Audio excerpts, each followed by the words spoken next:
a mais um Rede Poderosa de Intrigas. Eu sou Patrícia Quartarolo e estou aqui com Caio Lima. E aí, Paty, beleza? Beleza, e você? Tranquilo, cara, tranquilo. Fechando mais uma semana de muito conteúdo produzido. Eu só consigo pensar nesse calor do capeta. Abriram-se as portas do inferno. É. E a gente tá morando na sacada. É isso. Se já não bastasse ser presidido por um, né? Puta que pariu. Mas tudo bem, vamos superar. Uma pena que não seja o Voland, né? Se fosse o Voland, tava bom. Vamos falar então desse livro que você recomendou. Sim. Que você queria muito ler e trazer pra nossa conversa aqui. A gente vai discutir hoje o Talvez Esther, da ucraniana nascida, mas residente na Alemanha, Katia Petrovskaya, com tradução do Sérgio Telaroli, e saiu pela Companhia das Letras, um lançamento recente, né? Isso, foi lançado ano passado.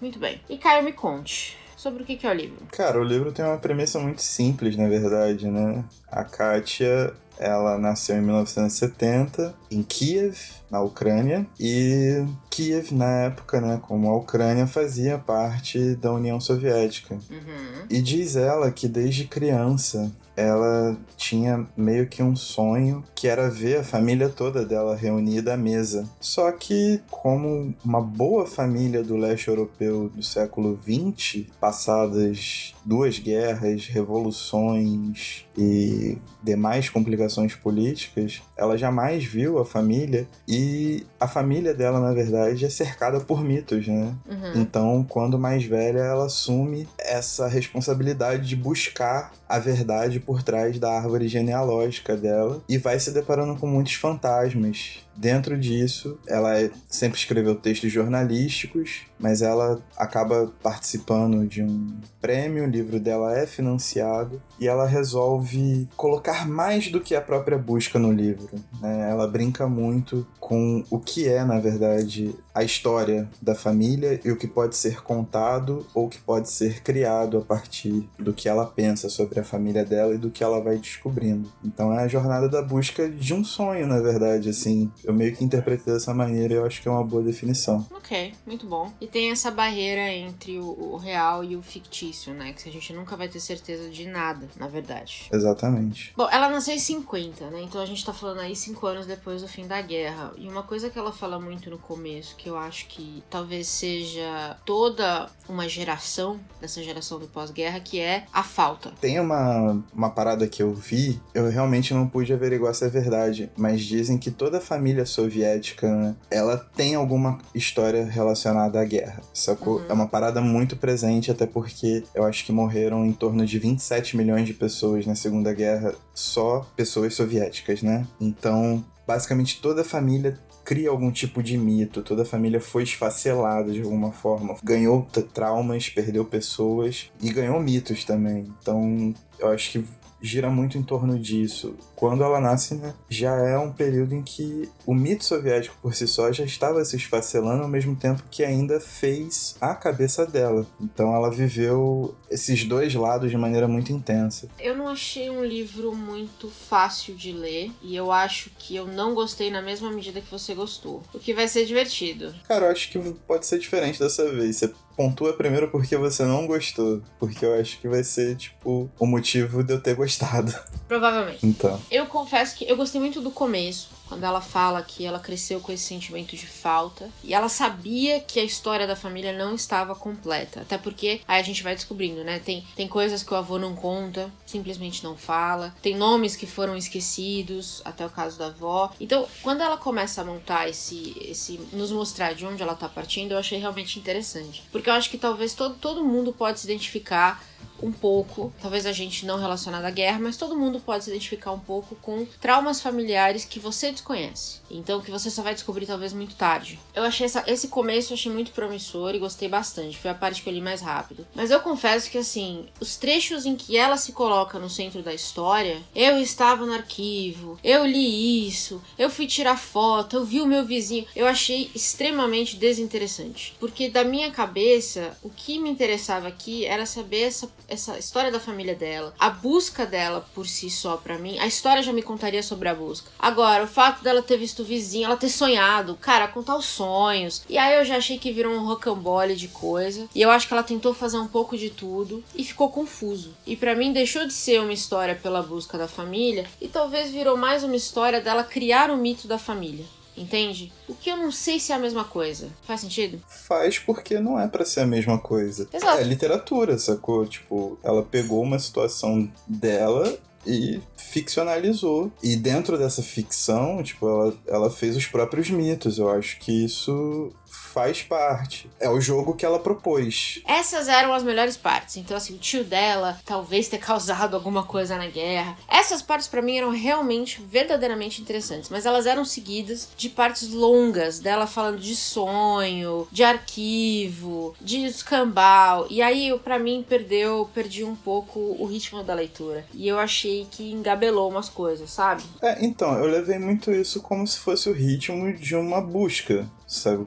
E, tipo, quando você se propõe a fazer uma busca desse nível, pela origem da família, tendo essa noção de que a família ela é esfacelada e está fragmentada, migrou por diversos países, ela passa por Áustria, ela passa por Polônia, ela liga para uma senhora nos Estados Unidos, né? Ela mesma está locada na Alemanha, ela mora na Alemanha. Ela vai pra Moscou. Essa busca por si só, ela é enfadonha. Vai ter dia que você não vai achar nada, vai ter dia que você vai ter um monte de impressão. Então eu acho que ela é realmente mais lento, existe a quebra de ritmo, mas dentro desse contexto em que ela tentou reproduzir não uma genealogia da família, mas a história dela atrás da genealogia da família, eu entendo porque tá dessa forma, eu entendo porque existem os sonhos, eu entendo porque existe a criação do mito, eu entendo porque ela escolhe criar uma história que parece estar à mão dela a partir de um recorte de jornal, uma fotografia, e de repente ela descobre que o número da casa estava errado, que era o número do colégio onde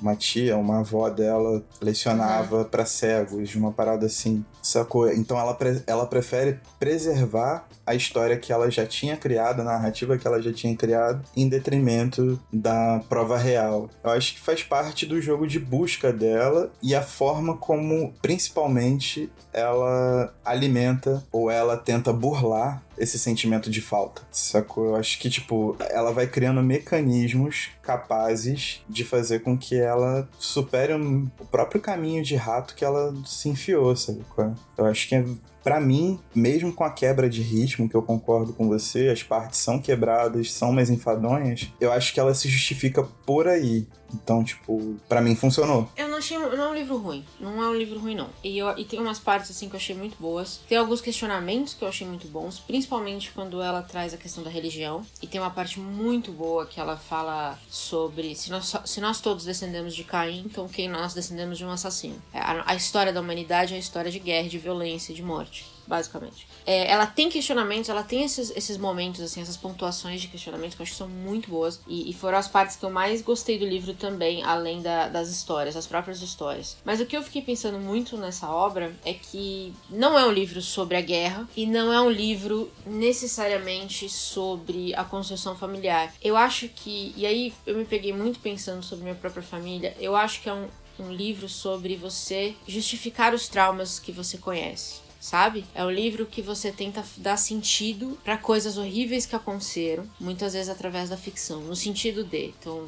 vou pensar aqui uma história não relacionada à guerra, mas por exemplo, você descobre que você tem um tio que sofreu um trauma muito grande na infância, mas aí ele virou um grande empreendedor, um homem muito rico, um homem de sucesso, então você vai preencher esse meio de campo. Entendeu? Pra dar sentido entre essas duas pessoas que você conheceu. Faz sentido? Faz, a gente tende a fazer isso, né? Toda família cria esse tipo de coisa. Ela só colocou o dela no papel. Mas a minha família, por exemplo, é cheia desses mitos, dessas versões da história que são ou cooptadas ou imaginadas, sabe qual é?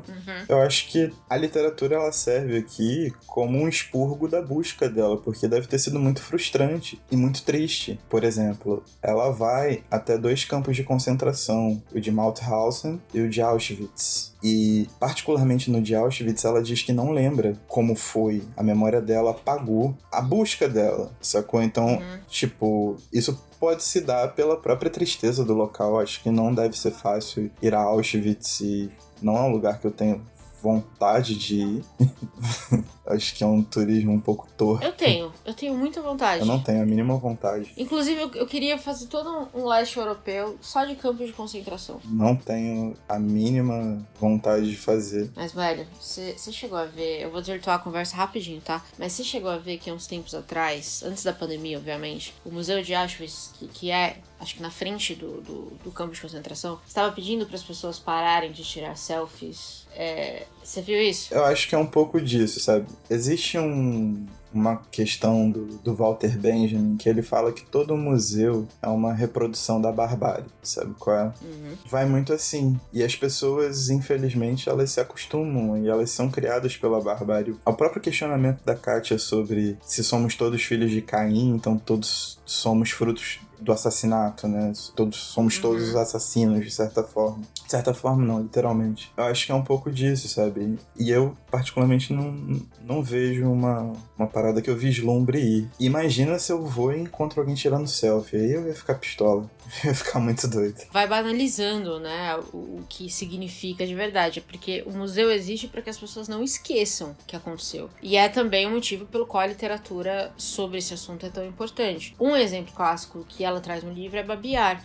Eu não conhecia a história de Babi Yar. Então, Babi Yar é um mito, né? E é um mito, assim, né? Tipo, é uma daquelas histórias que se destacam dentre tantas histórias de extermínio, tantas histórias mas tristes. Não é um mito, né? Aconteceu. Aconteceu, é real. Exatamente. Curiosamente, a gente tá gravando sobre esse livro em setembro, que foi a data do maior massacre que aconteceu lá, né? No dia 29 e 30 de setembro. Mas quando ela descreve isso, eu acho que foi um pouco também essa situação da avó dela, que talvez seja Esther, é um pouco dessa situação de que todos caminhamos pra morte, né? E algumas mais bárbaras que outras, mas todos caminhamos pra ela. E a história das nossas famílias também caminha, a nossa árvore genealógica também caminha dessa forma. Então ela meio que já condicionou a busca dela a um possível fracasso desde cedo. E isso só foi tomando forma. Eu acho que isso é muito forte. E fora Babi Yar, assim, né? A busca que ela vai dar pelos campos de concentração,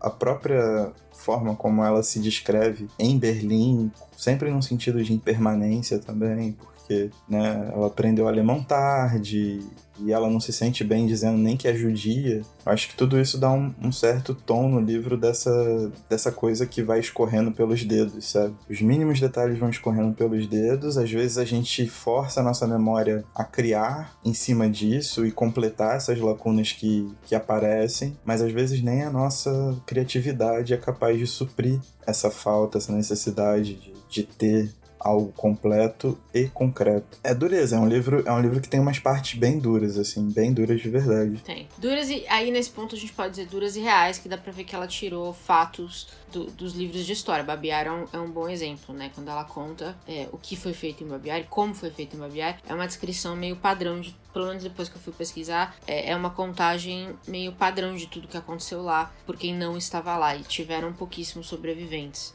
Então depende muito dessa história continuar a ser recontada, para não ser esquecida também. A própria vivência dela como judia, eu acho muito engraçado quando ela fala que ela meio que cumpria o papel de judia dela quando pegava o celular e lia um dos relatos de sobreviventes de campos de concentração, né? E se comovia, tipo, como se torna a apreciação da história, né?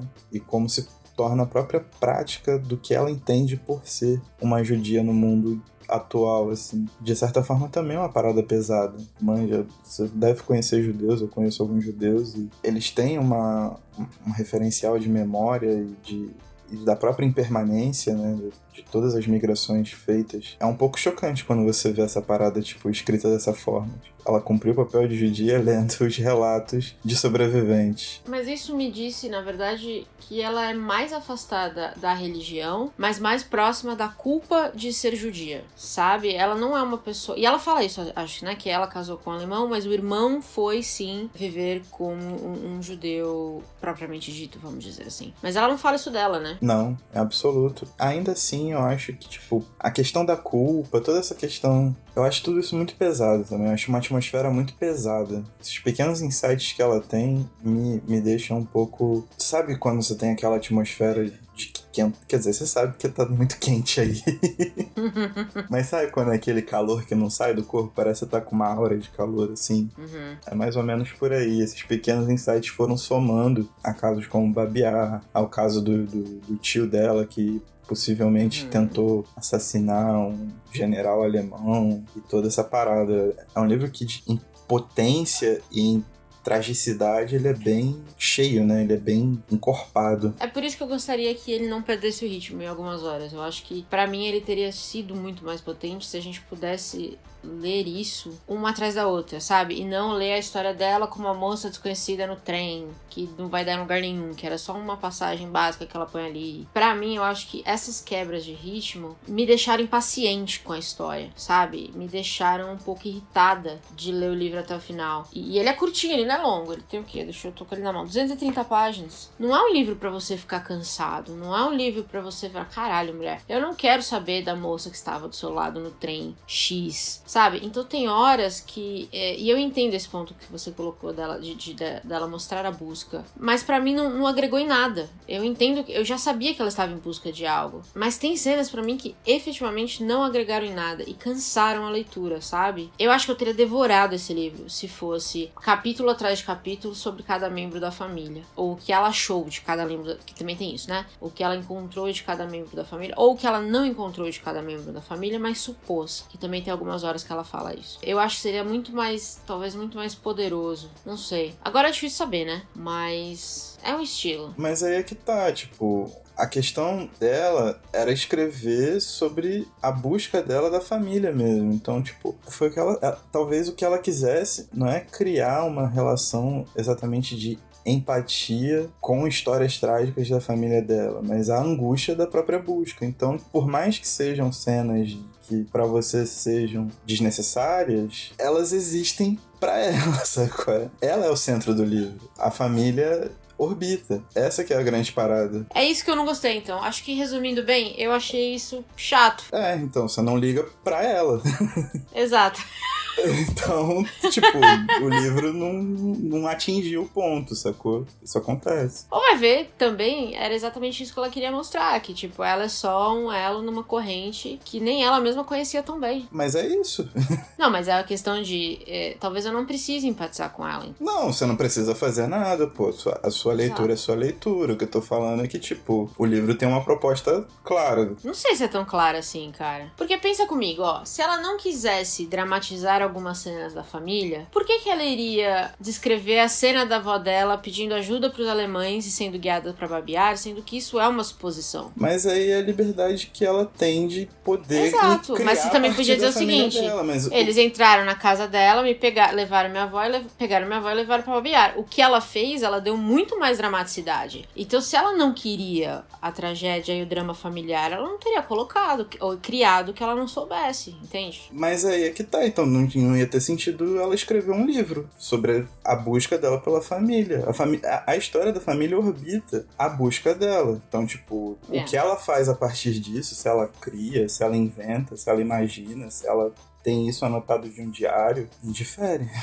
Ela só foi lá e colocou a busca dela a partir da família. Ela quis recriar, tipo, isso normal. Não, você comentou que você acha que o ponto talvez não fosse tragédia e tudo mais. Eu acho que o ponto era tragédia. E o que eu entendo é que ela precisava dar um significado para esse sentimento de falta. E ela preencheu isso com tragédia, com o que foi tirado dela. O que faz sentido dada a história mesmo. E talvez, e falando muito sério, muitas suposições que ela coloca aqui podem ser reais, porque a gente sabe que aconteceu e tudo mais. Mas achei que, pra mim, era menos interessante a busca e mais interessante a história, por mais que fosse ficcionalizada, sabe? É esse o ponto. Mas não é um livro ruim. Só é um livro que, assim, não leria de novo. E acho que não é. Acho que é estilo de leitura também, né? Porque ele tem um estilo muito próprio, se podemos dizer isso, né? Ela faz uma coisa que é muito tradicional da literatura alemã, que é uma coisa meio recortada e fragmentada. Em alguns momentos ela copia o estilo de muitos autores. Tem muita coisa do Bernhard aqui. Tem muita coisa de Kafka também.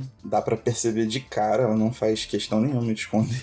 Tem um cara que foi... Eu nunca li acho que é o Sebald. Eu nunca li ele, mas ele apareceu em várias resenhas gringas do livro. Eu nunca li nada dele, então eu não sei dizer se isso é correto ou não. Mas várias resenhas falaram que o estilo dela também lembrava bastante o dele. Você já leu alguma coisa? Eu só li poemas, eu nunca li prosa dele. Não posso nem dar esse pitaco. Mas acho que você falou faz sentido. Ela pega muito de vários autores, muitos estilos. Ela faz uma miscelânea muito grande nesse livro. E sempre lembrando também que esse é um livro de estreia, né, cara? Tipo, é o primeiro livro dela. Então, a partir de uma parada que é hiper pessoal. Então, sabe-se lá como também foi o processo de edição do livro até chegar nessa versão final. E tudo que foi passado, né? Porque, sendo especulação ou não, são situações extremamente pesadas, assim. São coisas extremamente difíceis de serem narradas. Eu acho que dá pra tirar um paralelo, acho que a galera deve conhecer mais, pelo Pai da Menina Morta, do Tiago Ferro.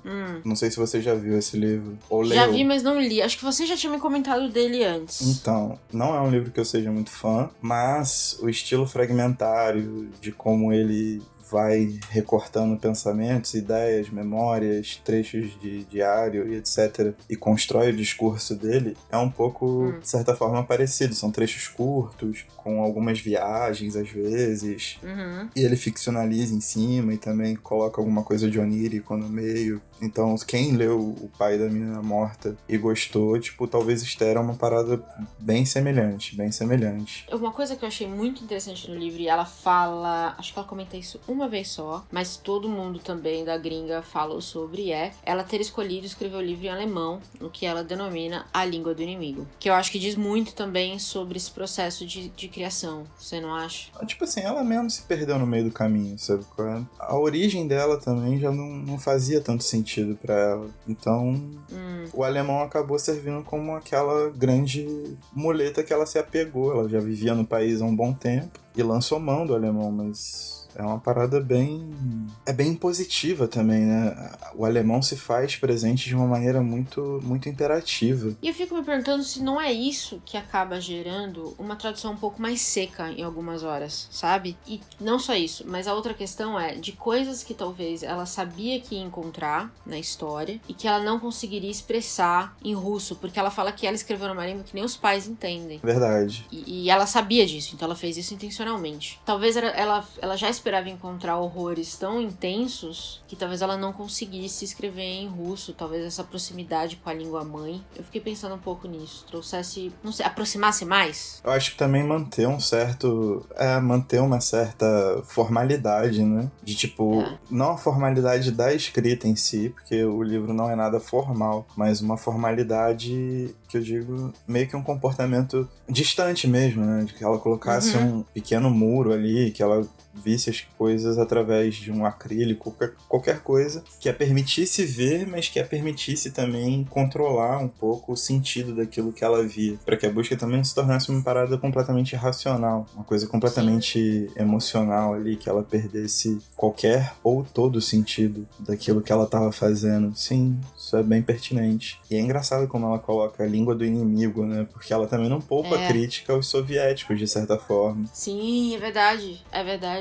Ela é muito rigorosa, tipo, ela tem uma veia saltada para cada uma das vertentes, assim. Mas, quer dizer, a parte da família que toca, né, os alemães, é uma parte só de extrema barbárie, então não tem como não denominar. Mas isso é um ponto, até tem um certo humor sádico que ela usa em várias partes do livro, inclusive. Ela tem uma canetinha bem afiada também. O que deve também contribui muito pra esse sentimento de afastamento que ela tem desde que ela se mudou pra Alemanha, porque deve ser muito complicado você ser uma russa criando uma família na Alemanha, sendo tão próxima da história, né? E aí, à medida que você vai descobrindo mais e mais coisas, você volta pra sua casa e ouve aquela língua que seus antepassados ouviram e fala aquela língua que seus antepassados falavam, ou, quer dizer, eram xingados, né, nela e tudo mais. E é muito estranho. Eu fiquei com essa sensação de que ela também tem uma certa... E aí pode ser só uma sensação mesmo, eu não achei isso explicitamente no livro. Ela também tem uma certa reticência com isso, com ela hoje, ela mesma hoje. E Talvez é esse desconforto que fique tão claro no livro. Não sei. Eu senti um desconforto completo o livro todo, na real. Não só pela tragicidade da história, sabe? Ela começa contando uma história de que ela mente um lugar histórico para um turista, né, no meio de Berlim. É. E ela termina falando sobre isso também, né, de certa forma. Ela termina colocando o nascimento dela e como ela ainda está atravessando por isso, sabe? Porque ela termina falando sobre um sinal que se abre para que ela possa atravessar uma rua. Então acho que é muito isso, tipo, o livro ele faz um exercício de reflexão muito profundo sobre o que ela tem de concreto, sobre o que ela tem de hipótese e sobre os mitos que são criados a partir da família dela que ela teve contato e sobre o que ela é capaz de criar a partir disso e o que ela continua criando, porque é uma história que tá agarrada nela, sabe? É a família dela, a não ser que ela simplesmente decida que a família não é importante. Mas depois dessa jornada inteira de pesquisa, de escrever um livro, de ser convidada internacionalmente por causa da sua família e da sua busca pela sua família, eu acho que isso não é uma coisa que ela quer deixar pra trás. Verdade. Mas ó, uma errata rapidinho aqui que eu tô vendo agora aqui no livro. Ela nasceu em 70. Eu falei que ela nasceu 5 anos depois do fim da guerra. Em 50 não, tô errada. Ela nasceu em 70. Então ela fez 50 anos esse ano. É isso que me confundiu. Mas aí o resto se mantém. Eu acho assim, é uma história muito interessante pra ser seu primeiro livro, sabe? Eu achei muito ousado. Real, você começar com isso. Tem uma coisa que é muito importante também. Esse livro, ele acena pra um esfacelamento da memória que por muito tempo ele ficou meio de lado, escanteado nas conversas por causa da quantidade de memória que foi se obtendo a partir de novos registros, de novas biografias, de novos retratos, documentários, séries, filmes, peças, livros, músicas, principalmente sobre o período da Segunda Guerra Mundial, né? Mas sobre o século XX como um todo. Eu acho que quando ela chega com esse livro, ela chega colocando momentos de fratura com o passado, e que é uma coisa comum pelo menos ao leste europeu, em toda a família, né? Todo mundo tem. E eu acho que todo mundo no planeta tem um momento de fratura com o passado, não tem? Sim. Tipo, toda família tem seus mitos, toda família tem seus esquecimentos, toda família tem algumas coisas que ficam jogadas por trás do tapete e que, seguidas biografias, né, por mais importante que a família seja, elas não conseguem dar conta disso, seja pelo interesse da própria família, Silvio Santos que o diga aí, Roberto Carlos, etc. Seja pela própria história que se perde. Então, ela veio trazendo uma versão muito transparente de si, dentro de uma busca que tem muitos momentos de ficção, que é uma ficção, né, como um todo. Eu trato o livro como ficção. Então, ela ter mostrado essas lacunas, os espaços abertos, os fragmentos que ficam, eu acho que isso foi muito importante para uma tomada de consciência geral e para atrair um interesse tão rápido para um primeiro romance, sabe? Eu lembro um pouco... Enquanto eu li, eu lembrava um pouco de como a Ayelet Gundargoshen, ela fez questão de colocar no livro dela esse elemento histórico tão forte, né? E buscar também conformar um pouco da história de Israel e trazer um panorama geral do que foi a construção daquele país e de como ela, né, de certa forma, através da ficção que ela tinha criado, se sentia como israelense, né? Isso dá pra transparecer bastante, foi a maior parte do nosso papo aqui. Eu acho que a Kátia, ela fez isso através dos silêncios que ficaram, dos choques, das quebras. Então foi por isso que, tipo, eu coloquei esse livro como uma das grandes leituras do ano. Às vezes... o que ficou perdido foi o que acabou me deixando mais mergulhado na própria história dela, assim. Eu achei isso uma parada muito, muito foda. E acho que também isso chamou a atenção, de alguma forma, pelo menos nesse métier literário, sabe? De que a história ainda não tá completa e algumas histórias, elas são contadas na base do silêncio, sabe? Dessas faltas, dessas lacunas, desses fragmentos que não se conformam. O que eu acho que é É muito interessante do livro em si, do final, quando você termina de ler. E tem, eu não sei se tem num blurb que eu tô lendo, não tem. Mas eu acho que tem algum texto que eu li sobre o livro, e é uma coisa que é muito real. A gente tende a separar a Rússia da Europa, e muitas vezes as pessoas esquecem o quão entrelaçadas as histórias estão. É verdade. Da Europa, historicamente. A família dela é literalmente um exemplo disso. De como as histórias se entrelaçaram de várias maneiras e continuam se entrelaçando hoje. Porque eu terminei o livro sem saber se ela se considerava alemã, russa ou ucraniana. E talvez seja uma coisa que nem ela ainda conseguiu decidir por ela mesma. E ela, porque ela comenta muito sobre cada uma dessas heranças, vamos dizer assim, né? Que ela tem e o que ela escolheu pra ela, que foi viver na Alemanha por conta do marido. Ou do parceiro, não sei se ela é casada. Mas então eu sinto que o que ficou pra mim muito forte é que a gente sempre fala da Rússia como apartada da Europa, mas os conflitos como esse, a história é uma só. E a família dela pra mim é o maior exemplo disso. Não só violência, né, pelos campos de concentração e tudo mais, mas como a própria família se separou por toda a Europa depois. Porque a Europa é a casa deles também. Então eu achei isso muito bonito, pra ser sincera. Acho que foi a parte que mais me tocou. Foi eu chegar no final e falar assim, cara, a família dela é uma família que conta a história da Europa. Eu acho que ficou esse sentimento, né? Uma família judia que viveu o século XX, né? Que tem as suas raízes fincadas e que tem alguma memória, seja ela mitológica ou não, seja ela concreta, né? Ela é uma história de migração e é uma história da Europa por si só, realmente. É uma parada, é uma reflexão foda. E uma coisa que é bem curiosa também é como a literatura de língua alemã é uma coisa abrangente, né? Porque, por exemplo, ela é ucraniana, mas por morar na Alemanha, decidiu escrever em alemão. E isso acontece, tipo, há 2, 3 séculos já. Kafka era tcheco, tem muitos outros grandes exemplos. Total. Herta Miller é romena. São muitos caras fora do eixo alemão ali, oficial, né, que é Suíça, Áustria e a própria Alemanha, que escrevem em alemão também, que escrevem com a língua do inimigo. Isso é muito curioso. Muito. E mais ainda, a gente vê a história do século passado e olhar para a Alemanha hoje. É um país cuja língua você demora muito para aprender se você não nasceu lá. Não é uma língua fácil. É uma cultura relativamente fechada. E ainda assim tem um poder muito grande. Não só econômico, mas de influência. Eu acho muito impressionante a estrutura alemã ao longo do século, sabe? Porque é um país que já se quebrou 2 vezes, já foi destruído mais de uma vez. E se reconstruiu e parece que volta na questão de influência muito mais forte. Não sei se você tem essa impressão também. Mas eu acho um país muito impressionante desse ponto de vista. É um país que se reconstrói o tempo inteiro e não perde a influência, apesar de não ser um país, por exemplo, com uma língua que todo mundo pode falar, entendeu? Aliás, eu diria o contrário, é uma puta língua de doido, mas tá aí. Eu acho muito engraçado porque eu acho que a formação política da Alemanha data de 1870, político-geográfica, né, da forma como tá distribuída hoje. Então, essa formação da Alemanha teria 150 anos e ela foi destruída em 2 grandes guerras. Pois é. Já, sabe qual é?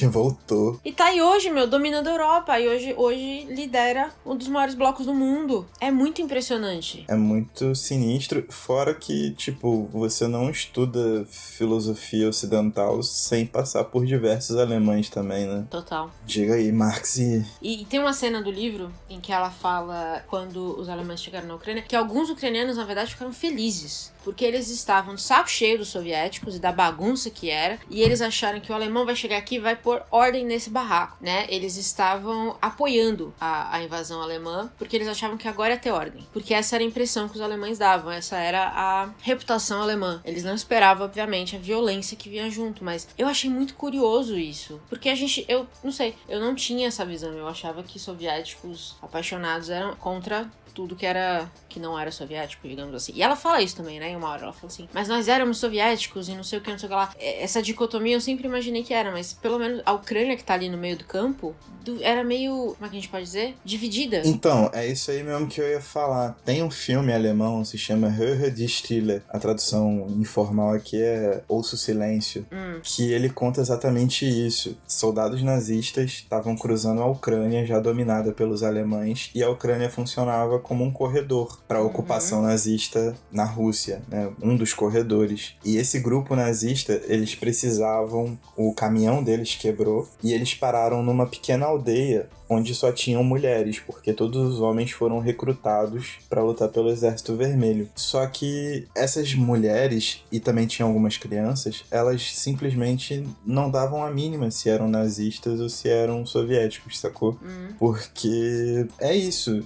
Era muito dividido e eles só estavam vivendo o lado ruim da guerra. Então elas acabam abrigando esse grupo de nazistas e fazem festa, sabe? Tipo, e os nazistas entram na onda e tal. Só que tinha uma das mulheres, né? Ela já era mais engajada e aí começa um fuzuê danado. Mas é um filmaço pra entender essa parada. Tipo, os ucranianos realmente ficavam numa situação muito ruim, porque o sentido deles pra guerra era extremamente utilitário. Então, eles estavam sofrendo de todos os lados. A aldeia não tinha mais gente pra trabalhar, os pais foram, os irmãos, os filhos se foram pra guerra, e a possibilidade de morte, né, era muito grande, e os nazistas vinham trazendo barbárie também. E quando aqueles nazistas chegaram e só queriam um espaço pra comer e consertar o caminhão, elas falaram, beleza, tá normal, dorme aí. Sacou? Tá normal. É, tipo... Tranquilo. Tranquilão, vai lá. Depois o filme fica bem bolado, bem violento, mas vale a pena.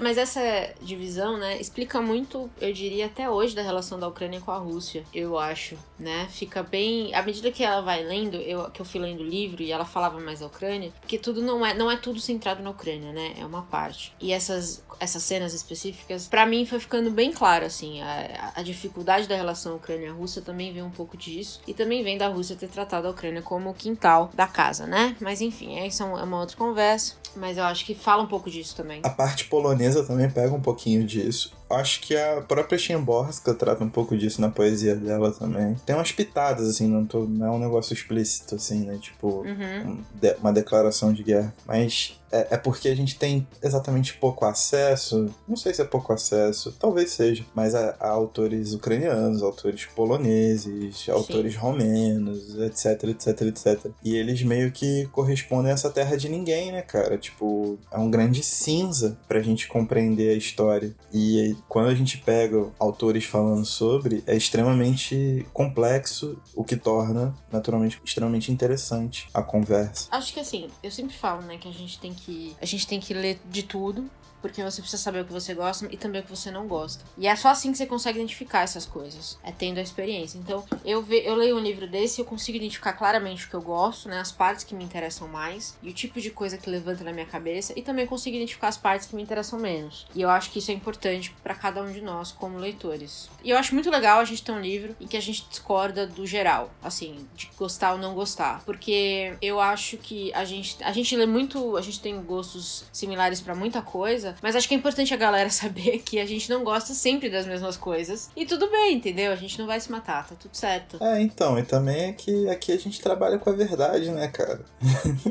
Exato. E a verdade pra mim é uma, pra você é outra, e no meio do caminho tá o livro. E aí lê quem quer. Cuidado com essa frase.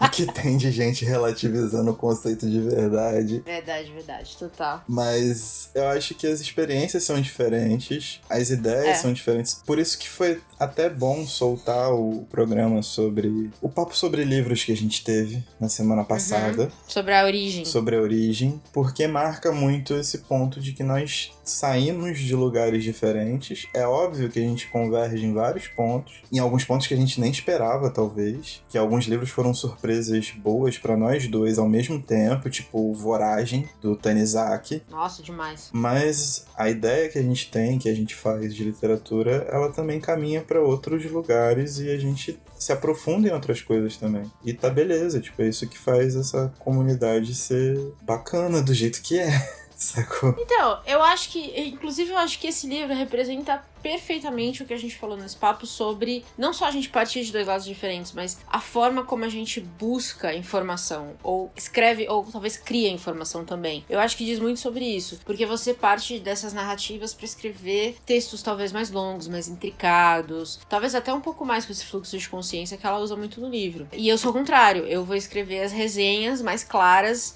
específicas e isso pra mim já diz muito sobre o que eu busco num livro. Eu acho que fica muito claro isso, muito bom. Quem tá ouvindo a gente aqui que não ouviu o Papo de Livros, ouve lá que a gente contou o mito de origem da nossa presença online. Eu acho que vai explicar bastante os rumos dessa conversa aqui hoje. A gente fez um negócio e deu a prova real pra vocês.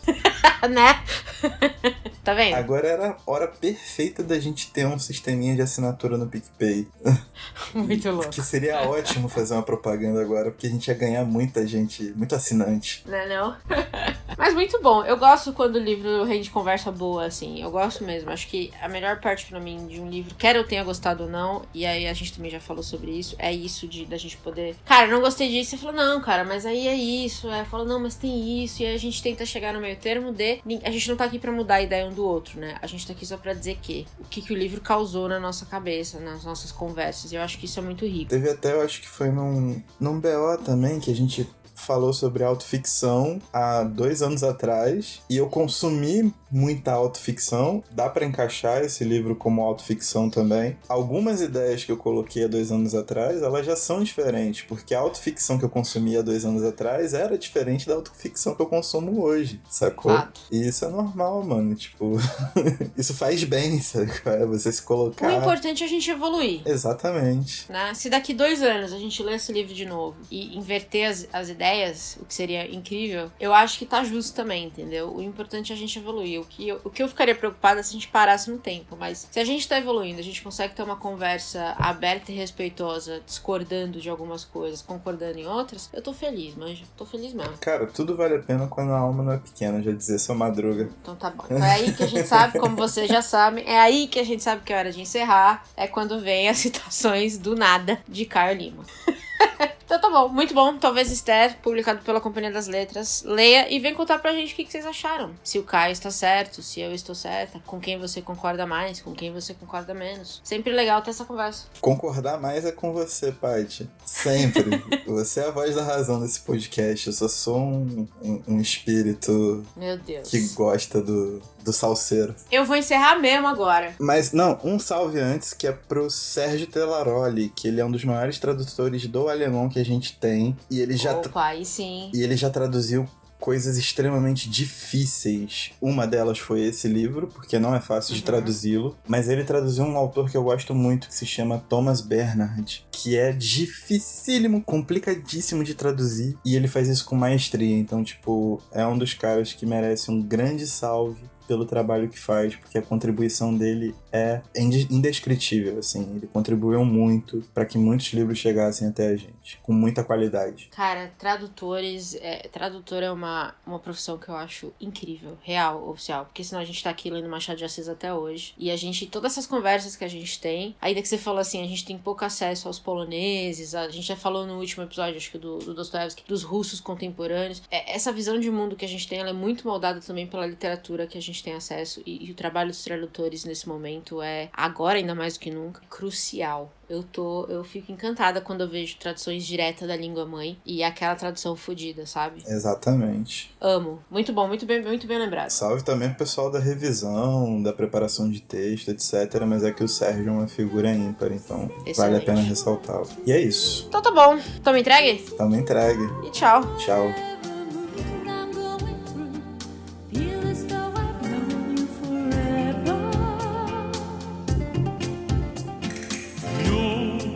Can look into my eyes and see the way I feel and how the world is treating me. Maybe I have known you forever. Amigos para siempre means you'll always be my friend. Amigos para siempre means a love that never end. Friends for life, not just the summer or a spring. Amigos para siempre. I feel you near me even when we are apart.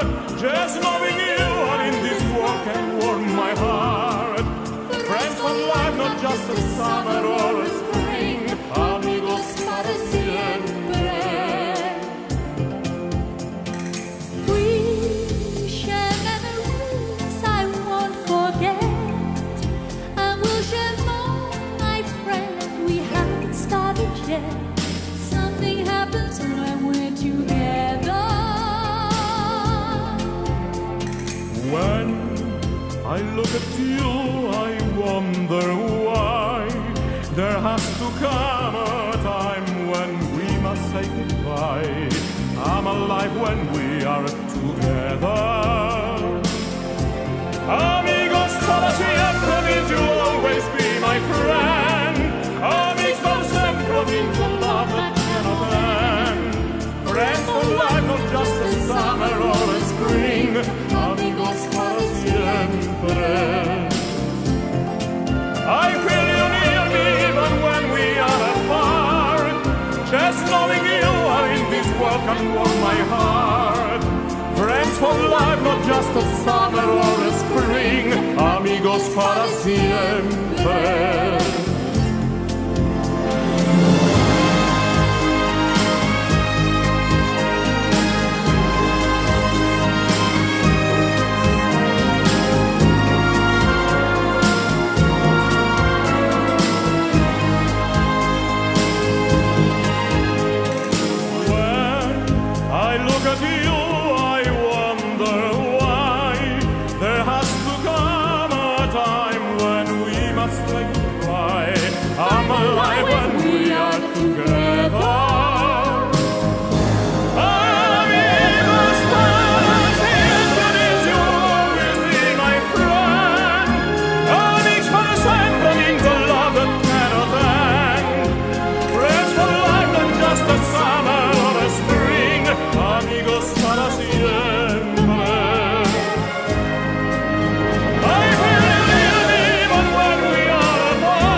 Just a summer or a spring, amigos para siempre.